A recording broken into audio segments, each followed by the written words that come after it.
بسم اللہ الرحمن الرحیم۔ السلام علیکم ورحمۃ اللہ وبرکاتہ۔ آج کی آیت سورۃ البقرہ، آیت نمبر 178۔ اعوذ باللہ من الشیطان الرجیم۔ یا ایہا الذین آمنوا کتب علیکم القصاص فی القتلى، الحر بالحر والعبد بالعبد والأنثى بالأنثى،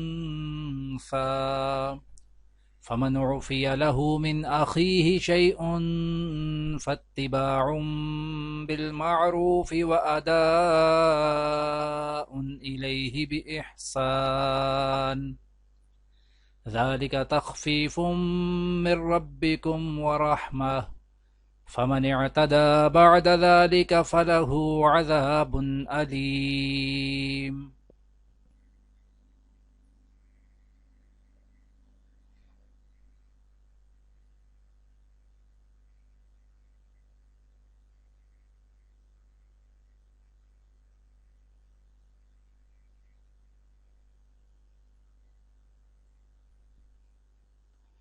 یا ایمان والو، جو لوگ جان بوجھ کر ناحق قتل کر دیے جائیں ان کے بارے میں تم پر قصاص کا حکم فرض کر دیا گیا ہے۔ آزاد کے بدلے آزاد، غلام کے بدلے غلام اور عورت کے بدلے عورت ہی کو قتل کیا جائے۔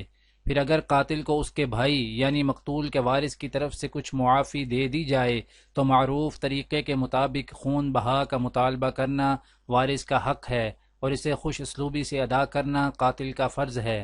یہ تمہارے پروردگار کی طرف سے ایک آسانی پیدا کی گئی ہے اور ایک رحمت ہے۔ اس کے بعد بھی کوئی زیادتی کرے تو وہ دردناک عذاب کا مستحق ہے۔ آج کی دعا: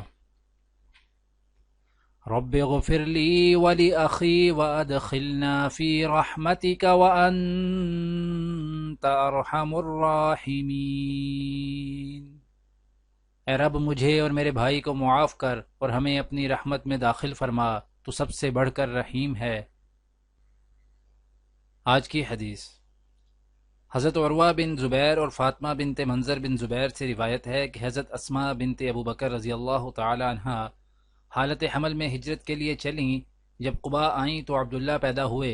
پھر وہ رسول اللہ صلی اللہ علیہ وآلہ وسلم کی خدمت میں گھٹی کے لیے حاضر ہوئیں تو رسول اللہ صلی اللہ علیہ وآلہ وسلم نے عبداللہ کو ان سے لے لیا اور اپنی گود میں بٹھا کر کھجور منگوائی۔ حضرت عائشہ رضی اللہ تعالی عنہ فرماتی ہیں، ہم تھوڑی دیر کھجوریں تلاش کرتے رہے، پھر آپ صلی اللہ علیہ وآلہ وسلم نے اسے چبا کر اس کا لعاب دہن بچہ کے منہ میں ڈالا۔ پس سب سے پہلی چیز جو اس بچہ کے منہ میں گئی وہ رسول اللہ صلی اللہ علیہ وآلہ وسلم کا لعاب مبارک تھا۔ اسماء نے کہا، پھر آپ صلی اللہ علیہ وسلم نے اس بچے پر ہاتھ پھیرا اور آپ صلی اللہ علیہ وآلہ وسلم نے اس کا نام عبداللہ رکھا۔ پھر وہ رسول اللہ کی خدمت میں 7 یا 8 سال کی عمر میں حضرت زبیر رضی اللہ تعالی عنہ کے حکم پر آپ صلی اللہ علیہ وآلہ وسلم سے بیعت کرنے کے لیے حاضر ہوئے تو رسول اللہ صلی اللہ علیہ وآلہ وسلم نے جب اسے اپنی طرف آتا دیکھا تو مسکرائے، پھر اسے بیعت کر لیا۔ دعا ہے کہ اللہ تعالی دنیا اور آخرت کی تمام بھلائیاں عطا کرے، عمل کی توفیق دے۔ سبحان ربک رب العزت عما یصفون وسلام علی المرسلین والحمد للہ رب العالمین، آمین۔